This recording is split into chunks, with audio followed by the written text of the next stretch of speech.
Stoicism sering terdengar seperti kata yang berat, padahal inti ajarannya justru sederhana. Bagaimana manusia bisa tetap tenang di tengah dunia yang tidak selalu bisa ditebak. Filsafat ini lahir di Yunani kuno, lalu berkembang di Romawi melalui pemikiran tokoh-tokoh seperti Epictetus, Seneca, dan Marcus Aurelius. Mereka hidup di zaman yang penuh perubahan, sama seperti sekarang, dan mereka mencari cara agar pikiran tidak mudah goyah oleh keadaan. Stoicism tidak dimulai dari pertanyaan, bagaimana membuat hidup sempurna, tetapi dari pertanyaan yang lebih tenang, apa yang benar-benar berada dalam kendaliku? Pertanyaan ini menjadi dasar dari banyak ajaran Stoik. Jika diperhatikan pelan-pelan, hidup selalu terbagi menjadi dua bagian.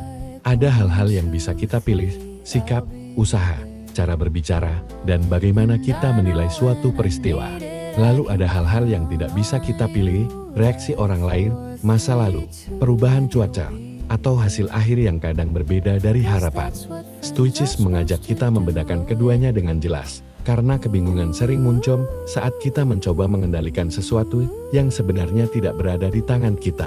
Bagi orang Stoik, pikiran manusia seperti taman. Jika kita merawatnya dengan perhatian, ia bisa tumbuh menjadi tempat yang tenang. Tetapi jika dibiarkan dipenuhi kekhawatiran tentang hal yang tak bisa diubah, taman itu menjadi penuh rumput liar. Karena itu, Stoicism mengajarkan latihan mental yang sederhana, berhenti sejenak, mengamati pikiran, lalu memilih respons dengan sadar. Salah satu gagasan penting dalam Stoicism adalah kebajikan.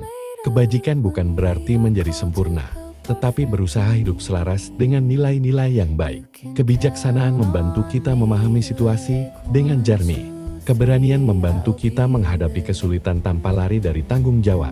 Keadilan mengingatkan kita untuk memperlakukan orang lain dengan hormat. Kesederhanaan menjaga agar kita tidak terjebak pada keinginan yang berlebihan. Menariknya, Stoicism tidak menjanjikan hidup tanpa masalah. Justru sebaliknya, para Stoik percaya bahwa kesulitan adalah bagian alami dari kehidupan. Mereka tidak melihat tantangan sebagai musuh, melainkan sebagai kesempatan untuk melatih karakter. Seperti otot yang menguat, karena latihan, pikiran juga menjadi lebih stabil ketika menghadapi rintangan dengan sikap yang tepat. Banyak orang salah paham dan mengira Stoicism berarti menekan emosi. Padahal, Stoicism tidak meminta manusia berhenti merasakan sedih, marah, atau takut tetap dianggap wajar. Yang dilatih adalah jarak antara emosi dan tindakan. Saat emosi datang, kita belajar mengamatinya dulu sebelum bereaksi. Dengan begitu, kita tidak sepenuhnya dikendalikan oleh gelombang perasaan yang datang sesaat. Ada juga latihan yang disebut premeditatio malorum, yaitu membayangkan kemungkinan sulit secara tenang. Bukan untuk membuat diri takut, tetapi untuk mempersiapkan hati. Dengan membayangkan bahwa segala sesuatu bisa berubah, kita menjadi lebih bersyukur pada hal-hal sederhana yang ada hari ini. Stoicism juga mengajarkan tentang waktu. Masa lalu tidak bisa diubah, masa depan belum pasti, dan satu-satunya ruang yang benar-benar nyata adalah saat ini. Karena itu, banyak ajaran Stoik terdengar seperti pengingat lembut untuk kembali ke momen sekarang, bernapas perlahan, melakukan satu hal dengan penuh kesadaran, dan tidak terlalu jauh tenggelam dalam kekhawatiran yang belum tentu terjadi. Dalam kehidupan sehari-hari, Stoicism bukan tentang menjadi orang yang dingin atau jauh dari dunia. Justru sebaliknya, ia mendorong kita untuk tetap terlibat, tetapi dengan hati yang lebih stabil. Kita tetap berusaha, tetap peduli, tetapi tidak menggantungkan ketenangan pada hasil yang tidak pasti. Saat malam tiba dan aktivitas mulai mereda, ajaran Stoicism terasa lebih mudah dipahami. Dunia menjadi lebih sunyi, dan pikiran punya ruang untuk memperhatikan dirinya sendiri. Kita bisa mengingat kembali hari yang sudah dilewati, mana yang berada dalam kendali, mana yang tidak.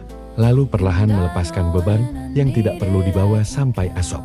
Mungkin pada akhirnya, Stoicism bukanlah kumpulan aturan yang kaku. Ia lebih seperti cara memandang hidup dengan tenang, menerima bahwa perubahan adalah bagian dari perjalanan, bahwa usaha lebih penting daripada hasil, dan bahwa kedamaian sering datang bukan karena dunia menjadi lebih mudah, tetapi karena cara kita memahaminya menjadi lebih bijak.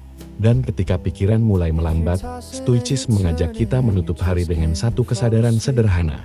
Lakukan yang bisa dilakukan hari ini dengan niat baik, biarkan sisanya mengalir sebagaimana mestinya. Tidak semua hal harus diselesaikan malam ini. Ada hal-hal yang boleh ditinggalkan sejenak, agar hati bisa beristirahat.